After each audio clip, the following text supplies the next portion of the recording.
இந்த ஜீவ வெளிச்சம் இந்த நிகழ்ச்சியில் வரணும்னு நினைக்கிறவங்க வர முடியாது, வரக்கூடாதுன்னு நினைக்கிறவங்க வராமல் இருக்க முடியாது. அதுதான் தேவ கிருபை. Praise the Lord.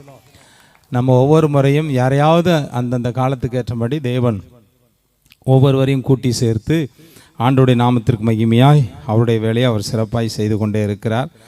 அதனாலே உங்கள் இருதயம் கலங்காதிருப்பதாக.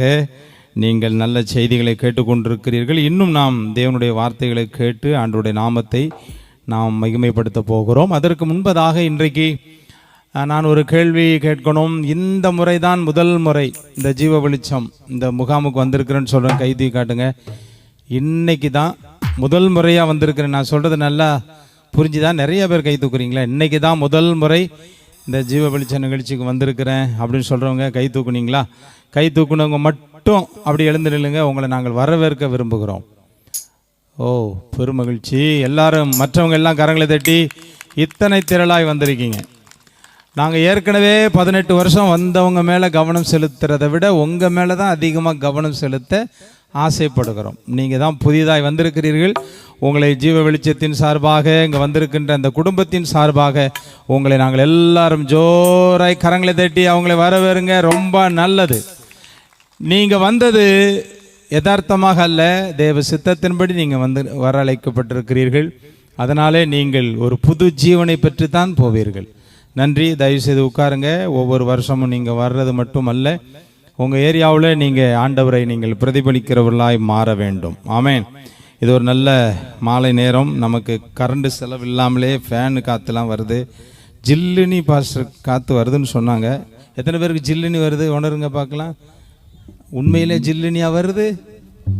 சரி, ஓகே. ஒரு தென்றல் காற்று வந்து கொண்டிருக்கிறது. சரி, இன்றைக்கி நம்ம ஆண்டவருடைய வார்த்தையை கேட்டு ஜெபிப்பதற்கு முன்பதாக நம்ம நல்ல பாடல், நல்ல ஆராதனைகளை கேட்டோம். நம்ம தொடர்ந்து நிறைய பாடல்களை நம்ம கேட்க போகிறோம். இன்றைக்கு நமக்கு கூட்டி சேர்க்கப்பட்டதற்கு ஒரு முகாந்தரம் இருக்குது என்பதை நீங்கள் மறந்துடாதீங்க. ஒவ்வொருவரும் வருவதற்கு ஒரு நோக்கம் இருக்கிறது. பைபிள் அப்படி நிறைய சம்பவங்கள் இருக்குது.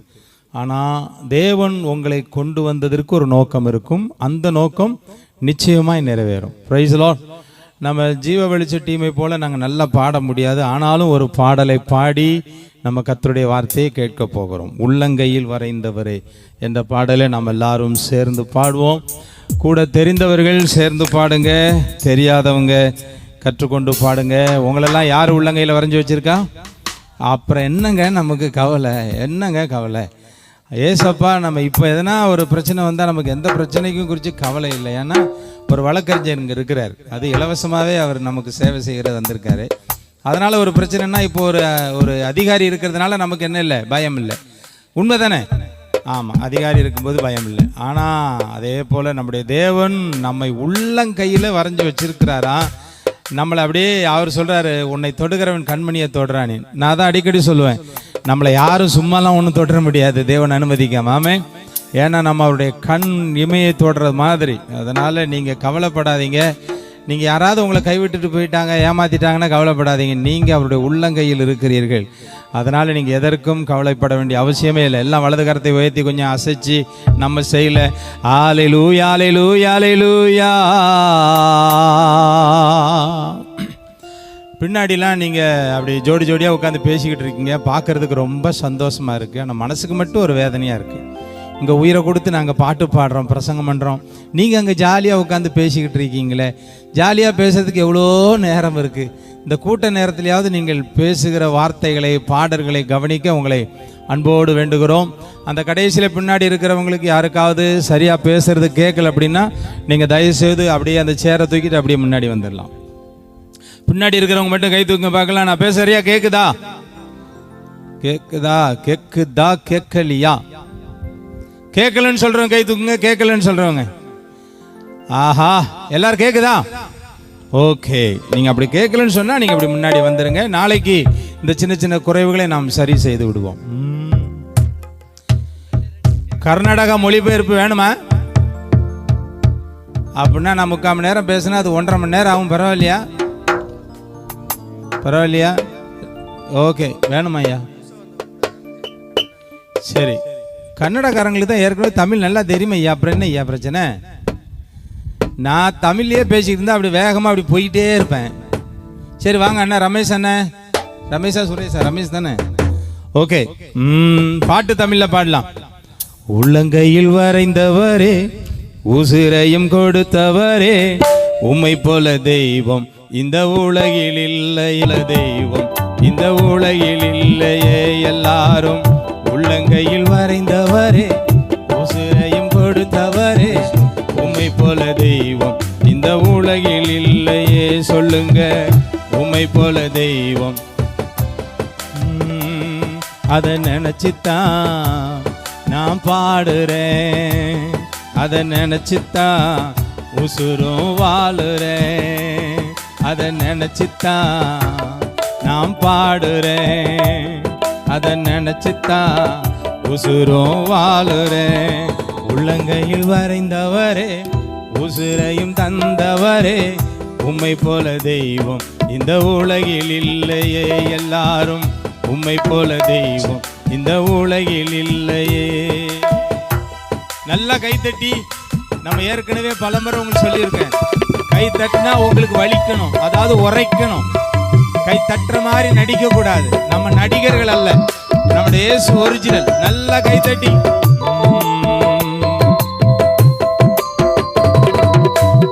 முகத்தையும் பார்க்கலையே, முகவரி கேட்கலையே, முகத்தை பார்க்கலையே, முகவரி கேட்கலையே, உள்ளத்தை பார்த்து விட்டீர், ஆளுகையும் தந்து விட்டீர், உள்ளத்தை பார்த்து விட்டீர், ஆளுகையும் தந்து விட்டீர். நினைச்சுத்தான் நான் பாடுறேன், அதை நினைச்சுத்தான் உசுரும் வாழுறேன். சொல்லுங்க சொல்லுங்க, நினைச்சுத்தான் நான் பாடுறேன். சொல்லுங்க, அதை நினைச்சுத்தான் உசுரும் வாழுறேன்.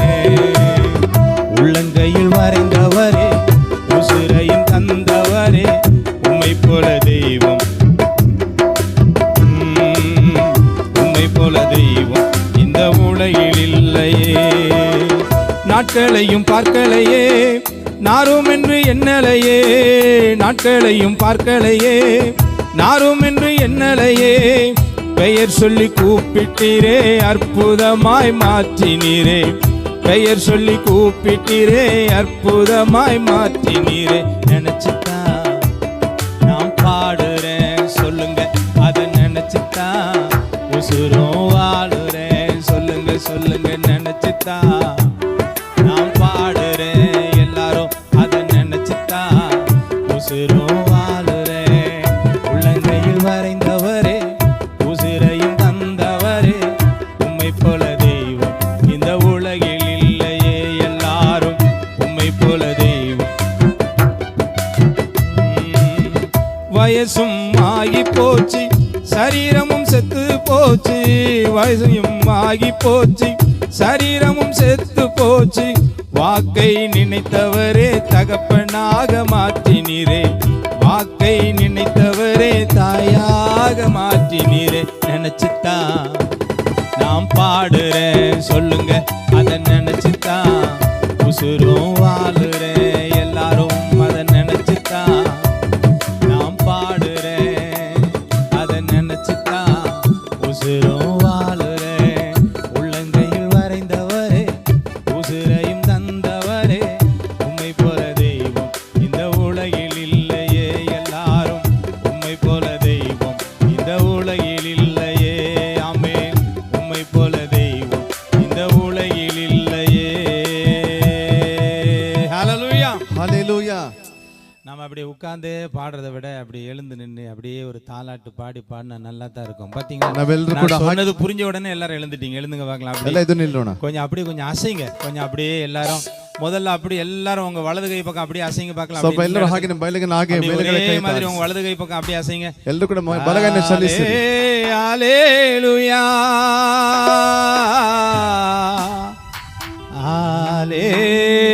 ஹல்லேலூயா. எல்லாரும் கை அசைச்சு, எல்லாரும் முதல்ல அப்படியே உங்க வலது கை பக்கம் அப்படியே கொஞ்சம் அசைங்க. அப்புறம் அப்படியே இடது அப்படியே உட்காந்துருக்கீங்க. மத்தியானம் சாப்பிட்ட கோழி இன்னும் உள்ள இருந்து வேலை செய்யற மாதிரி இருக்கு. காலையில அண்ணன் சொன்னாங்க, நம்ம தேவன் வயிறு இல்லை. நம்ம தேவன் யார் இல்லை? சிலர் வயிறுக்காகவே வாழ்ற மாதிரி அசையாம இருந்தா எப்படி? கொஞ்சம் அப்படி அசைங்க பார்க்கலாம். எல்லாரும் உங்க வலது பக்கம் அப்படியே லெஃப்ட், அவ்வளோதான். அப்படியே கொஞ்சம் இடுப்பெல்லாம் அசைங்க, விளங்காத இடுப்பெல்லாம் விளங்கும். ஆமென், அல்லேலூயா. அந்த அந்த அதை நினச்சி தான் நான் பாடுறேன், அதை நினச்சி தான் உயிர் வாழ்கிறேன்னு சொல்லும்போது கொஞ்சம் 2 கையெல்லாம் அசைச்சி கொஞ்சம் அப்படி ஒரு ஆக்ஷன் பண்ணி பக்கத்தில் உங்கள் கணவன் உங்கள் மனைவி இருந்தால் மட்டும் நீங்கள் தோல் அப்படி கையை போட்டு மாற்றி போட்டுறதங்க, ஐயா வில்லங்கமாயிர போகுது. அதனால் உங்கள் பக்கத்தில் அவங்க தான் இருக்காங்கன்னு கன்ஃபார்மாக தெரிஞ்சுன்னா அப்படி தோல்ல கையை போட்டு கூட நீங்கள் என்ன பண்ணலாம். ஹல்லேலூயா, ஹல்லேலூயா. இவ்வளவு சொல்லியும் உன் முகத்துல சிரிப்பு வராம கையை கட்டிக்கிட்டு ஒரு மாதிரி இருந்தா நீ ஏதோ பிரச்சனையில் இருக்கிறன்னு அர்த்தம். அந்த பிரச்சனையிலிருந்து மாற்றவே தேவன் ஒன்று எங்க கொண்டு வந்திருக்கிறார். ஆமென். உள்ளங்கையில் வரைந்தவரே, உசிரையும் தந்தவரே, உம்மை போல தெய்வம் இந்த உலகில் இல்லையே, உம்மை போல தெய்வம் இந்த உலகில் இல்லையே. கைதட்டி. உள்ளங்கையில் வரைந்தவரே, உசிரையும் தந்தவரே, உம்மை போல தெய்வம் இந்த உலகில் இல்லையே, உம்மை போல தெய்வம் இந்த உலகில் இல்லையே. அதை நினைச்சுதான் நான் பாடுறேன். சொல்லுங்க. அதை நினைச்சுதான் உசிரும் வாழுறேன். அதை நினைச்சுதான் நான் பாடுறேன். அதை நினைச்சுதான் உசிரா. முகத்தை பார்க்கலையே, முகவரி கேட்கலையே, முகத்தை பார்க்கலையே, முகவரி கேட்கலையே, உள்ளத்தை பார்த்து விட்டீர், ஆளுகையும் தந்து விட்டீர், உள்ளத்தை பார்த்து விட்டீர், ஆளுகையும் தந்து விட்டீர். நினைச்சுதான் நான் பாடுறேன். அசைஞ்சி அதை நினைச்சுதான் அசைய மாட்டீங்களே. அதை நினைச்சுதான் நான் பாடுறேன். அதை நினைச்சுதான் உசுறு வாழுறேன். உள்ளங்கையில் வரைந்தவரே, உசிரையும் தந்தவரே, உம்மை போல தெய்வம் இந்த உலகில் இல்லையே. சொல்லுங்க. உம்மை போல தெய்வம் இந்த உலகில் இல்லையே. நாட்களையும் பார்க்கலையே, நாரும் என்று எண்ணலையே, நாட்களையும் பார்க்கலையே, நாரும் என்று எண்ணலையே, பெயர் சொல்லி கூப்பிட்டீரே, அற்புதமாய் மாற்றினீரே, பெயர் சொல்லி கூப்பிட்டீரே, அற்புதமாய் மாற்றினீரே. நினைச்சுதான் நான் பாடுறேன். சொல்லுங்க, சொல்லுங்க. நினைச்சுதான் உசுர வாழ எல்லாரும் சேர்ந்து. அதை நினைச்சுதான் நான் பாடுறேன். அதை நினைச்சுதான் உசுறு வாழுறேன். உள்ளங்கையில் வரைந்தவரே, உசுரையும் தந்தவரே, உம்மை போல தெய்வம் இந்த உலகில் இல்லையே, உம்மை போல தெய்வம் இந்த உலகில் இல்லையே.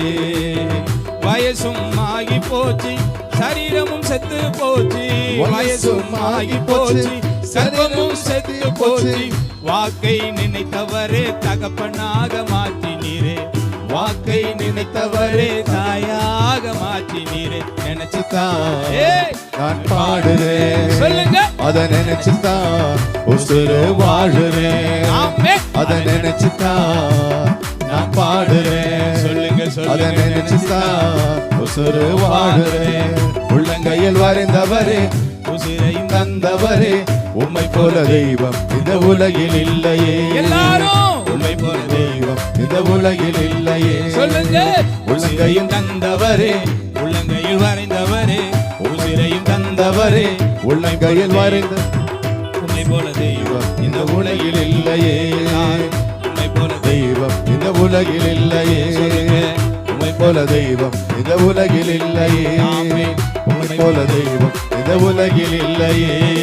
ஹல்லேலூயா, ஹல்லேலூயா. எல்லாரும் தலைக்கு மேல 2 கையை உயர்த்தி கரங்களை தட்டி, உம்மை போல தெய்வம் இந்த உலகத்தில் ஒருவரும் இல்லை. ಎಲ್ಲರೂ ತಲೆ ಮೇಲೆ ಕೈಗಳನ್ನು ತಟ್ಟಿ ಹೇಳುತ್ತಾ ನಿಮ್ಮ ಹಾಗೆ ದೇವರು ಇಲ್ಲ. இந்த உலகத்தில் எத்தனையோ தேவர்கள் எனப்படுகிறவர்கள் உண்டு. ಈ ಲೋಕದಲ್ಲಿ ದೇವರಂತ ಅನ್ಸ್ಕೊಳ್ಳೋರು ಎಷ್ಟೋ ಜನ ಇದ್ದಾರೆ.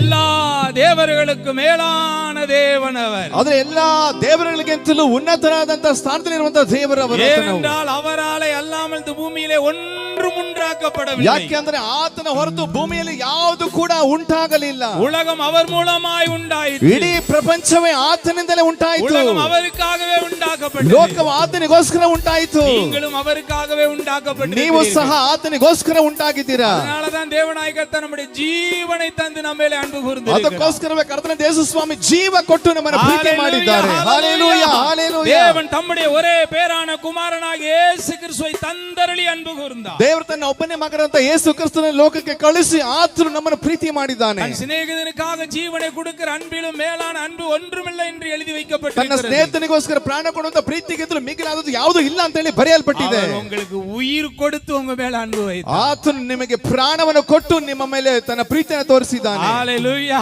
ಹಲ್ಲೆಲೂಯಾ. எவரையும் மேன்மைப்படுத்த அவராலே மட்டுமே ஆகும்.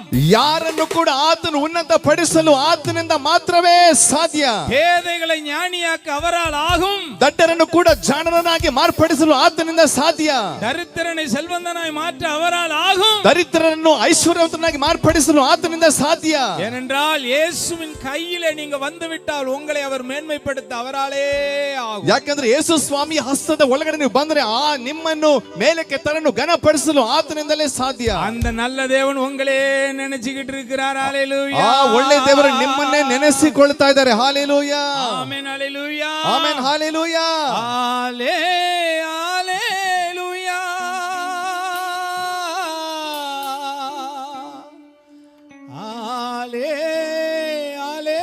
ஹalleluya.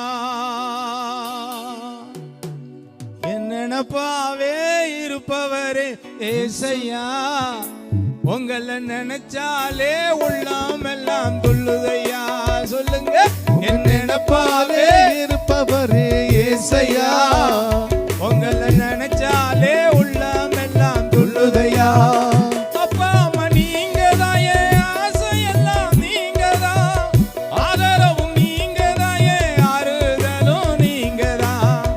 அப்பா அம்மா நீங்க தான், என் ஆசையெல்லாம் நீங்க தான், ஆதரவும் நீங்க தான், என் ஆறுதலும் நீங்க தான். உங்க அன்புக்கு முன்னால இந்த உலகம் சிறுசுதான், அந்த வானத்தை போல உங்க மனசு பெருசுதான். எல்லாரும் அன்புக்கு முன்னாலே இந்த உலகம் சிறுசுதான், அந்த வானத்தை போல உங்க மனசு பெருசுதான். உங்க மனசு பெருசுதான். உங்க மனசு பெருசுதான். உங்க மனசு பெருசுதான். எல்லாரும் கரங்களை தட்டி ಎಲ್ಲ ಚಪ್ಪಾಳೆ ತಟ್ಟಿ ஹalleluya ஹalleluya ஹalleluya ஹalleluya. தயவு செய்து எல்லாரும் அப்படியே உட்காருங்க. ದಯವಿಟ್ಟು ಎಲ್ಲ ಹಾಗೆ ಕುಳಿತುಕೊಳ್ಳಿರಿ. இந்த முதல் நாள் மாலை வேளையில ಈ ಮೊದಲನೇ ದಿನದ ಸಂಜೆಯ ವೇಳೆಯಲ್ಲಿ இந்த உலகத்திலே வாழ்வதற்கு ಈ ಲೋಕದಲ್ಲಿ ನಾವು ಬಾಳುವುದಕ್ಕೆ மிக முக்கியமா தேவையான ரெண்டு விஷயத்தை ಬಹಳ ಮುಖ್ಯವಾದಂತ ಕಾರ್ಯ ಅಂತ ಎರಡು ವಿಷಯಗಳನ್ನು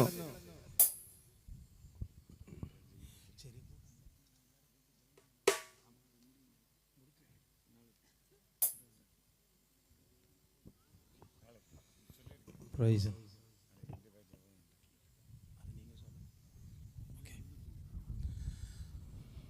ஓகே.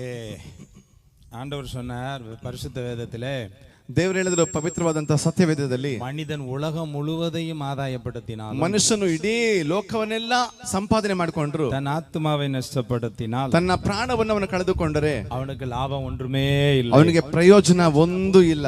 ஏன் ஒரு மனிதனுடைய ஆத்மா ಯಾಕೆ ಒಬ್ಬ ಮನುಷ್ಯನ ಆತ್ಮ உலகத்தை விட விலை அதிகம்னு சொன்னா, ಲೋಕಕ್ಕಿಂತಲೂ ಬಹಳ ಬೆಲೆಯುಳ್ಳದಂತ ಹೇಳಿದ್ರೆ, மனித ஆத்மா தேவனுடைய சுவாச காற்று. ಆ ಮನುಷ್ಯನ ಆತ್ಮ ದೇವರು ಕೊಟ್ಟಂತಹ ಜೀವ ಆತ್ಮವಾಗಿದೆ, ಜೀವ ಶ್ವಾಸವಾಗಿದೆ. சுவாச காற்று நமக்கு இல்லைன்னா இந்த உலகத்துல ஒரு மனுஷனும் வாழ முடியாது. ಆ ಜೀವ ಶ್ವಾಸ ಅಥವಾ ಜೀವ ಉಸಿರು ನಮ್ಮಲ್ಲಿ ಇಲ್ಲ ಅಂದ್ರೆ ಒಬ್ಬ ಮನುಷ್ಯನು ಕೂಡ ಲೋಕದಲ್ಲಿ ಬದುಕಕ್ಕಾಗೋದಿಲ್ಲ. இல்ல என்று சொல்லணும் வாழ முடியாது. ದೇವರೇ ಇಲ್ಲ ಅಂತ ಹೇಳೋನು ಕೂಡ ಬದುಕಕ್ಕಾಗೋದಿಲ್ಲ. ஆட்சியில உட்கார்றவனும் வாழ முடியாது. ಒಂದ್ ವೇಳೆ ಆಳ್ವಿಕೆ ಮಾಡುವಂತ ಆ ಸ್ಥಾನದಲ್ಲಿ ಇರೋರು ಕೂಡ ಬದುಕಕ್ಕಾಗೋದಿಲ್ಲ. கிருபையாய் தந்த அந்த சுவாச காற்று, ಆತನ ಕೃಪೆಯಾಗಿ ಕೊಟ್ಟಂತ ಆ ಗಾಳಿ ಎಂಬ ಉಸಿರನ್ನು உங்களை விட்டு போனால் ನಿಮ್ಮನ್ನು ಬಿಟ್ಟು ಹೋದ್ರೆ நீங்கள் வாழவே முடியாது. ನೀವು ಬದುಕೋದಕ್ಕೆ ಸಾಧ್ಯನೇ ಇಲ್ಲ. அதனாலதான் மனித ஆத்மாவுக்கு அவ்வளவு ரேட் அதிகம். ಅದಕ್ಕೆ ಮನುಷ್ಯನ ಆತ್ಮಕ್ಕೆ ಅಷ್ಟು ಬೆಲೆ ರೀ.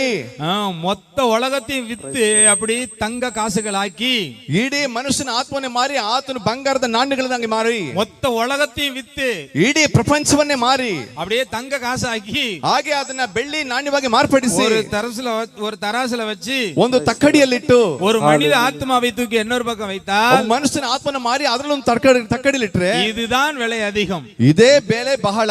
ஏனென்றால் அது இறைவனுடைய சுவாச. ಯಾಕೆಂದ್ರೆ ಅದು ಪ್ರಿಯ ಕರ್ತನಾದ ಯೇಸು ಸ್ವಾಮಿಯ ಜೀವ ಶ್ವಾಸವಾಗಿದೆ. சுவாச காற்றை நிறுத்தி விட்டா ಆತನು ಜೀವ ಶ್ವಾಸವನ್ನು ನಿಲ್ಲಿಸಿಬಿಟ್ರೆ யாருமே வாழ முடியாது. ಯಾರು ಕೂಡ ಬದುಕೋದಕ್ಕೆ ಆಗೋದಿಲ್ಲ. அவர் நல்லவனுக்கும் பொல்லாதவனுக்கும் அவர் தருகிறார் பாருங்க. ಆತನು ಒಳ್ಳೆಯವರಿಗೂ ಕೆಟ್ಟವರಿಗೂ ಕೊಡ್ತಾನೆ ನೋಡ್ರಿ. அதனாலதான் அவர் நல்லவராகவே. ಅದಕ್ಕೋಸ್ಕರ ಆತನು ಒಳ್ಳೆಯವರೇ ಆಗಿದ್ದಾರೆ. உலகத்துல நல்லவர்கள் நிறைய பேர் இருக்கிறார்கள். ಈ ಪ್ರಪಂಚದಲ್ಲಿ ಬಹಳಷ್ಟು ಒಳ್ಳೆ ಜನ ಇದ್ದಾರೆ. ஆனால் அவர்கள் நல்லவர்களாகவே இருக்க முடியாது. ಆದ್ರೆ ಅವರು ಒಳ್ಳೆಯವರಾಗಿ ಇರಕ್ಕೆ ಆಗೋದಿಲ್ಲ. ಆದ್ರೆ ಯೇಸು ಒಬ್ಬರೇ. ಆದ್ರೆ ಯೇಸು ಒಬ್ಬರೇ நல்லவராகவே இருக்கிறார். ಆತನು ಒಳ್ಳೆಯವರಾಗಿ ಇದನ್ನೆಲ್ಲ ಚಪ್ಪಡಿತ ಕರ್ತನಿಗೆ ಸ್ತೋತ್ರ ಮಾಡೋಣ. Hallelujah hallelujah.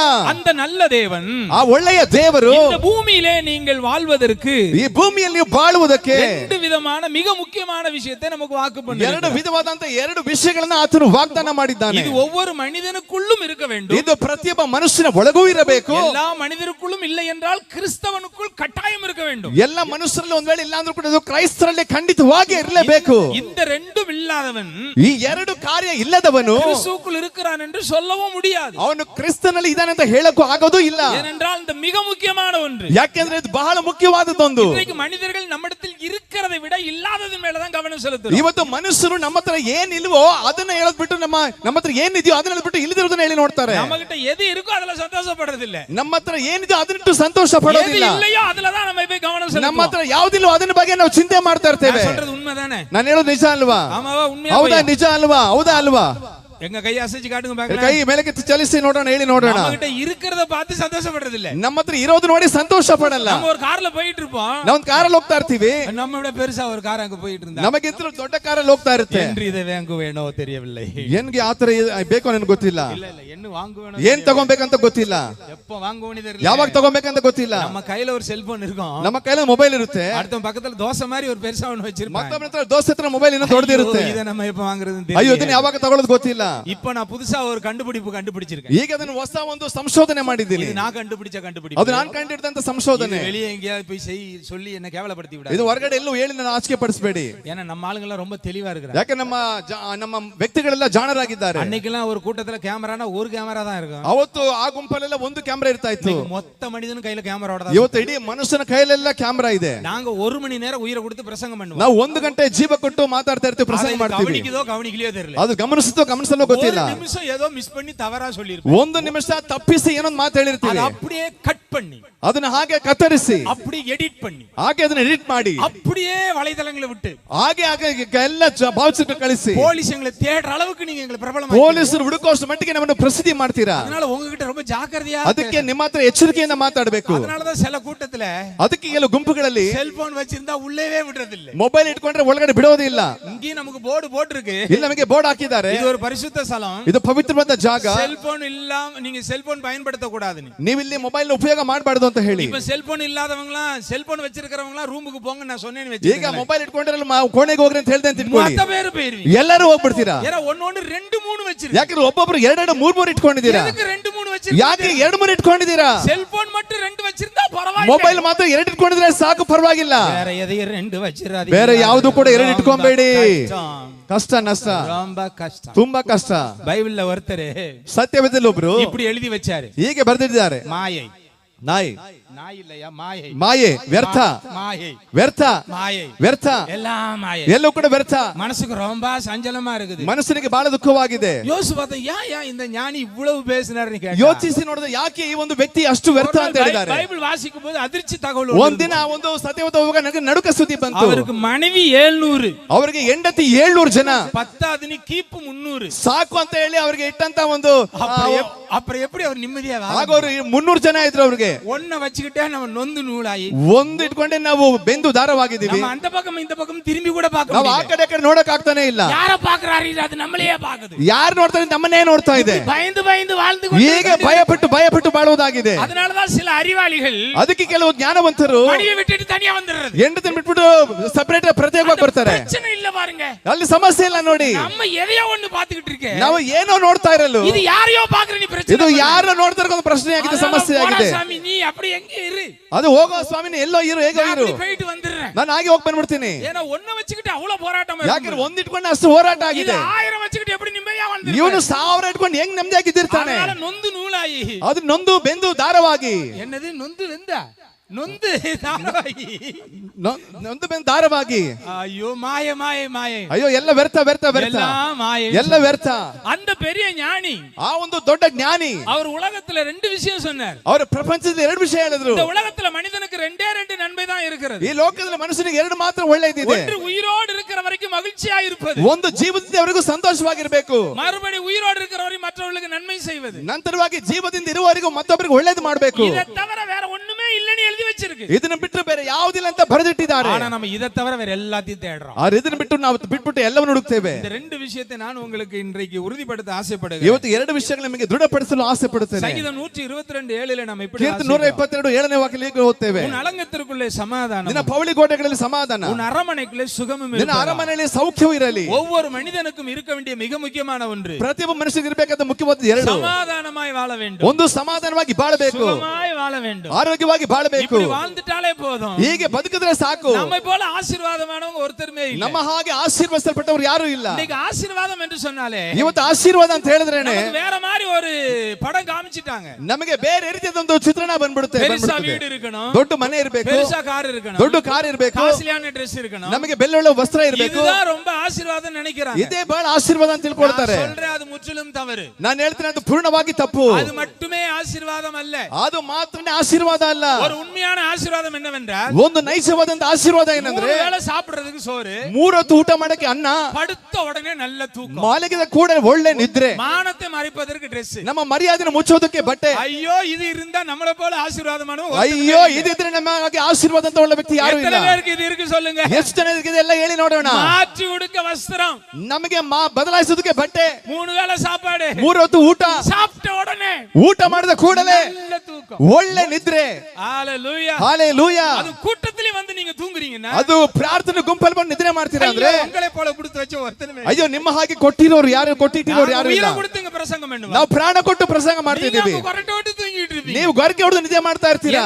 உங்களுக்கு இருக்கிற பெரிய வித்தியாசம் என்னன்னா, ನಮಗೂ ನಿಮಗಿರ್ತಕ್ಕಂಥ ದೊಡ್ಡ ವ್ಯತ್ಯಾಸ ಏನಂದ್ರೆ, தூங்குவீங்க, ನೀವು ನಿದ್ರೆ ಮಾಡ್ತೀರಾ, தூங்க மாட்டீங்க. ಆದ್ರೆ ನಿದ್ರಿಸೋದಿಲ್ಲ. ஏன்னா உங்களை கண்டுபிடிக்க முடியாது. ಯಾಕೆ ನಿಮ್ಮ ತಡೆ ಇಡಕ್ ಆಗೋದಿಲ್ಲ. என்ன பாக்குற மாதிரியே இருக்கும், ನೀವು ನನ್ನ ನೋಡೋ ತರನೇ ಇರುತ್ತೆ. ஆனா நீங்க 3வது வானத்துல ஏறி போயிட்டு இருக்கீங்க. ಆದ್ರೆ ನೀವು 3ನೇ ಆಕಾಶಕ್ಕೆ ಹತ್ತಿ ಹೋಗಿರ್ತೀರಾ. இந்த கிருபை உங்களுக்கு தான் இருக்கு. ಈ ಒಂದು ಕೃಪೆ ನಿಮಗೆ ಇದೆ. அதனால உங்களுக்காக நீங்களே கை தட்டி, ಅದಕ್ಕೆ ನಿಮಗೋಸ್ಕರ ನೀವೇ ಚಪ್ಪಾಳೆ ತಟ್ಕೊಳ್ಳಿ. தட்டுங்க கை ತಲೆ தட்டுங்க. ಚಪ್ಪಾಳೆ ತಟ್ಟಿ ಚಪ್ಪಾಳೆ ತಟ್ಟಿ ಚಪ್ಪಾಳೆ ತಟ್ಟಿ. ஹalleluya. ಹಾಲೆಲೂಯಾ. நான் அடிக்கடி சொல்லுவேன், ನಾನು ಆಗಾಗ ಹೇಳ್ತೇನೆ, என்னை விட நீங்க தான் பாக்கியவான்.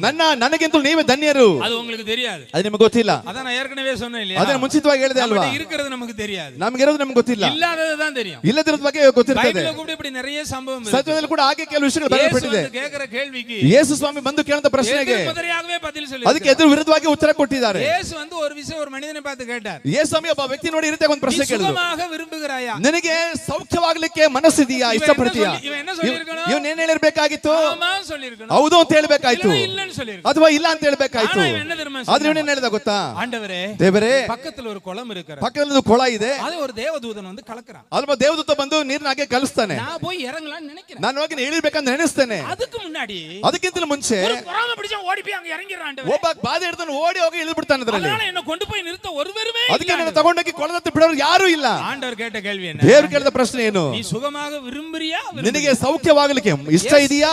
எஸ் அல்லது நோ?